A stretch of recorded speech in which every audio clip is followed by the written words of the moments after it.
نواز شریف بات ہو رہی تھی ملک صاحب، اس نے دبئی جا رہے ہیں کہ پہنچ گئے ہیں، کیا معاملہ ہے؟ شہباز شریف بھی وہاں پہ پہنچیں گے، باقی بھی اور یہ نیا مساق ہونے لگا ہے، پہلے لنڈن میں ہوتے تھے اب دبئی کے اندر ہو رہے ہیں۔ نہیں، مساق تو شاید ہو ہی جائے گا، مگر مساق کے ساتھ آپ کو پتہ نہیں یہاں پہ اکثر کبھی کبھی آپ بھی بڑی بڑی خبریں توڑتے ہیں نا، فلانی ویڈیو آ رہی ہے، فلانی فلم بن رہی ہے، فلانی وہ ہوتی ہے بینکاک کے شعلے وغیرہ، تو یہ بڑے سمجھدار لوگ ہیں، یہ اس لیے پاکستان میں ملتے ہی نہیں ہیں۔ آپ کا مطلب ہے کہ چونکہ دبئی میں یا لندن میں آئی بی نہیں ہے تو اس وجہ سے پھر وہ وہاں پہ پلان ادھر بناتے ہیں۔ وہاں لوڈ شیڈنگ بڑی ہوتی ہے نا، وہاں اکثر یہ مطلب وہاں کوئی اکوپمنٹ بھی اچھے نہیں ہوتے، لہٰذا یہ اس لیے نہیں آتے۔ اور آپ کی اطلاع کے لیے زرداری صاحب بھی آپ کو پتہ ہے اور بلاول صاحب بھی آن ہز وے ہیں، اور یہ میرا خیال ہے یہ میچ فکس ہے سارا۔ ایکچولی آپ دیکھیں اتفاقات کتنے اچھے ہو رہے ہیں، ایک دم آئی ایم ایف بھی مان گیا، اور ایک دم ہماری ایک عدالت کو بھی پتہ چل گیا کہ وہ جو فلانا کیس تھا نا نواز شریف صاحب پہ پلاٹ کا جو انہوں نے دیا تھا اس میں بھی بری ہیں۔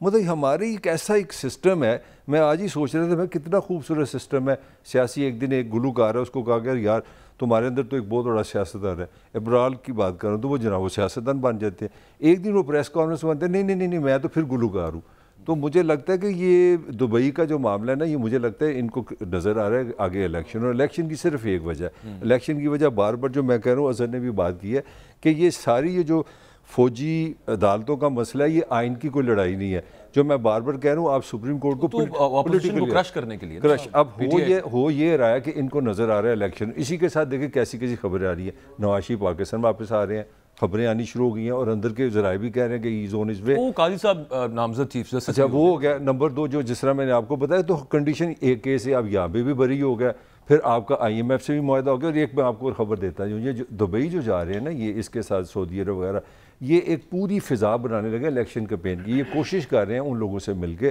کہ آپ جس طرح ایک دم خبر آئی ہے نا آئی ایم ایف سے لون آپ کو آ گیا، اب وہ اپنے آپ کو پیسے دیں گے، انویسٹمنٹ کی باتیں کریں گے۔ You will see within few days آپ سنیں گے کہ جی سعودی عرب نے کہا اتنے $10 بلین کی ہم انویسٹمنٹ کرنے لگے ہیں، $25 بلین کی فلاں کرنے لگے ہیں، نہیں یہ دوبارہ آئیں گی۔ تو آپ کو ایک لیکن اس میں ان کا کوئی کمال نہیں ہے، نہیں یہ ساری الیکشن کمپین وہ اسٹیبلشمنٹ کا کمال ہے جس کا بھی ہے سب کا۔ میں آپ کو پلان بتا رہا ہوں، الیکشن کا پلان بتا رہا ہوں کہ آئی ایم ایف بھی آ گیا، تھوڑی سی مہنگائی بھی کم ہو گئی۔ اچھا آج ان کو پتہ لگے کہ یار پینشن بہت زیادہ ہے، ویسے 35 سال سے پاکستان چلا رہی ہے یہ اسحاق ڈار صاحب، 5ویں دفعہ چل نہیں سکتا تھا اس طرح سے جس طرح سے معاملہ میرا یار سوال یہ ہے، مجھے یہ بتاؤ باجوہ، جب آپ مجھے بار بار بتاؤ گے کہ الیکشن ہمارے پہ بڑا پینشن کا بوجھ ہے، پینشن کا بوجھ ہے، یہ میں نے ختم کرنا ہے کس نے ختم کرنا ہے، یہ تو مجھے بتاؤ۔ یہ حج پہ جا کے دعا سے ختم ہوگا۔ اچھا وہاں ختم ہوگا؟ ہاں، یہ پاکستان کی جو معاشی مسائل ہیں نا، یہ وہاں پہ وہ آج اسحاق ڈار صاحب نے فرمایا بھی ہے کہ وہ وہاں پہ جا کے دعا کریں تو اس سے معاملات جو نا بہتر ہوں گے۔ وہ اسحاق ڈار صاحب کی ملک صاحب آپ بات کرنے لگے تھے، لیکن یہ ذہن میں رکھیے گا، ابھی پچھلے دنوں ایک صحافی نے ان سے صرف ملک کی اکانومی کے بارے میں پوچھ لیا تو انہوں نے آگے سے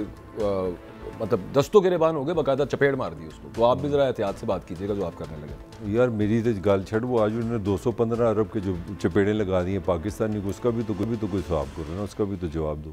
215 ارب ٹوٹل، پہلے کو 9,000 کا ٹارگٹ تھا، 9200 ہاں 9200 ارب کٹھا کرنا ہے، تو یہ چپیڑیں ہی مار رہی ہیں۔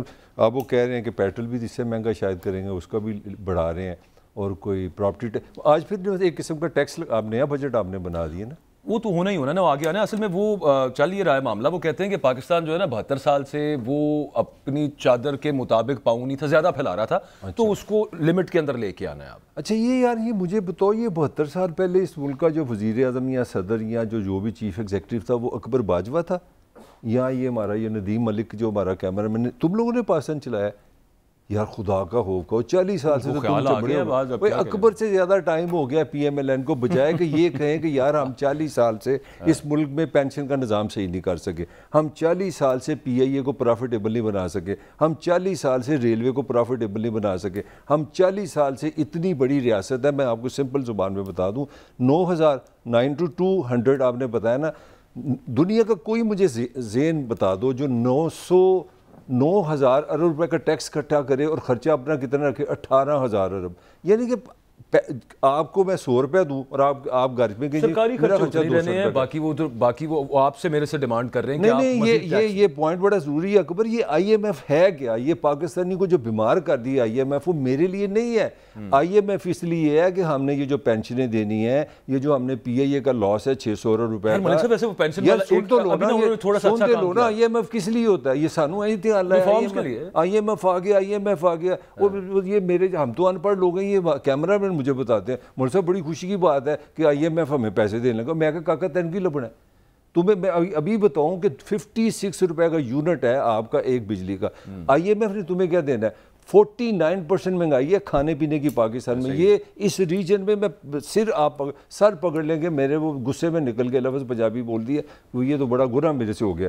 تو 1% مہنگائی ہے کھانے پینے کی چائنا میں، 2.9% ہے انڈیا میں، یہ جو میں اپنے ریجن کی آپ کو بتا رہا ہوں، اور 3% ہے افغانستان میں. میں 49% کھانے پینے کی چیزیں. مجھے آپ یہ بتائیں، انڈیا کی باتیں تو ہے، میں آپ جا کے آئی ایم ایف تسی جفا پا لیں جا کے انڈیا نے، مجھے بتائیں کہ وہاں کی سیاسی صورتحال کبھی اس طرح کی ہوتی ہے؟ یہ حرکتیں وہاں پہ چلتی ہیں؟ میرا تو سوال یہ ہے نا جو تم نے کیا تھا، میرا سوال ہے کہ ہمارے حکمران اتنے خوبصورت ہیں، ہمیں آگے بتا. اچھا حکمرانوں سے وہ بات پینشن والی آپ جو کر رہے تھے، اٹس لانگ ڈیو. اور چلیں ایک چیز اچھی ہے جو انہوں نے اس وقت سٹارٹ کی ہے کہ پینشن ریفارمز.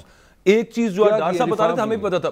سر جی بات تو سنیں نا، وہ ایسے لوگ ہیں سرکاری جو ایک نوکری سے ریٹائر ہوتے ہیں، دوسری سے تیسری پہ وہ تین پینشنیں لے رہے ہیں سر. تو بھائی وہ میں نے آپ کو پتا ہے کہ وہ جو نوکریاں تین پینشنوں والی ہوتی ہیں وہ ان کی تنخواہیں کتنی ہوتی ہیں، پینشن کتنی ہوتی ہے؟ مجھے یاد آ گیا نا جب مشرف صاحب آئے تھے تو ہمارے ایک جنرل صاحب تھے، جنرل ارشد محمود صاحب، وہ لیفٹیننٹ جنرل ریٹائر تھے. لازمی بات ہے وہاں پہ پینشن لے گئے. پھر وہ جناب وہ وائس چانسلر پنجاب یونیورسٹی لا گئے، وہ بھی ان کی انکم شروع ہوگی.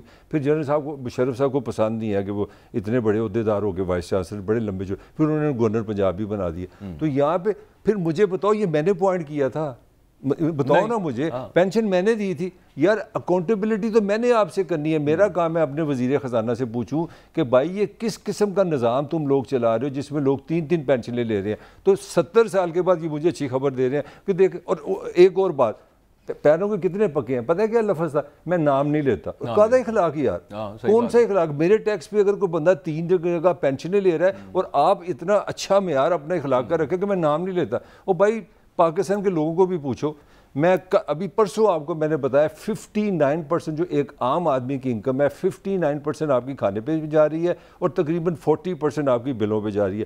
2-3% آپ کے پاس پیسے بچتے ہیں. اس کو کہہ رہے ہیں پاکستان کی اسمبلی میں میرے وزیر خزانہ صاحب فرما رہے ہیں. اصل میں نام نہیں بتاتا. وجہ اس کی ملک صاحب یہ نام کیوں نہیں بتاتے؟ ذرا یہ بتاؤ. یہ بات بالکل ٹھیک ہے نا، وہ نام اس وجہ سے نہیں بتاتے کہ وہ بتا مجھے دیا پہنا. ہاں بالکل ایسے ہی ہے، مزہ دیا پہنا بھی نہیں. لیکن نہیں، آپ کے والا بھی معاملہ ہے، آپ کے والا بھی معاملہ جو اکثر آپ کہتے ہیں نا کہ گھر بھی جانا ہے. انگلش میں بولتا ہوں میں، اپولوجائز میں پنجابی پھر بولتا ہوں. ہاں اچھا خیر، وہ معاملہ سر یہ ہے کہ دوسری طرف وہ انویسٹمنٹ کی بات کر رہے ہیں. بڑی اچھی بات ہے وہ جو اسپیشل انویسٹمنٹ فیسیلیٹیشن کاؤنسل بنائی ہے، باہر سے لوگ آئیں یہاں پہ انویسٹ کریں.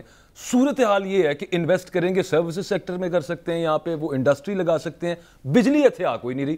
حکومت کہتی ہے جی 3 گھنٹے. مجھے آپ بتائیں آپ کی طرف بجلی کتنی جا رہی ہے؟ آپ تو ویسے بڑے پوش علاقے میں رہتے ہیں. میں تو بہت امیر علاقے میں، ہو سکتا ہے آپ کی تو بالکل 1 سیکنڈ نہ جاتی ہے. میرے تو گھر میں دو جگہ سے آتی ہے. 7000 میگا واٹ کا آپ کو شارٹیج ہے. میں آپ کو پہلے اس سے پہلے خبر دے دوں، آپ کو پتہ ہے اس ملک کے پاس جتنی بجلی ہم بنا سکتا ہے یہ ملک، اگر وہ ساری بجلی آپ کی تاروں پہ ڈال دینا تو پورا پاکستان اندھیرا ہو جائے گا. کیپیسٹی ہے ٹرانسمیشن کا ہمارے پاس سسٹم نہیں. $20 ارب $20 بلین آپ کو چاہیے تاریں لگانے کے لیے. دیکھیں کوئی ایک آپ کے ساتھ زیادتی ہوئی ہے. اگر آپ ساری اپنی بجلی جو آپ کی کیپیسٹی ہے وہ آپ لے آئیں تو پھر درد سر ہے، سارا سسٹم ہی چوک کر جائے گا، پورا پاکستان اندھیرے میں چلا جائے گا.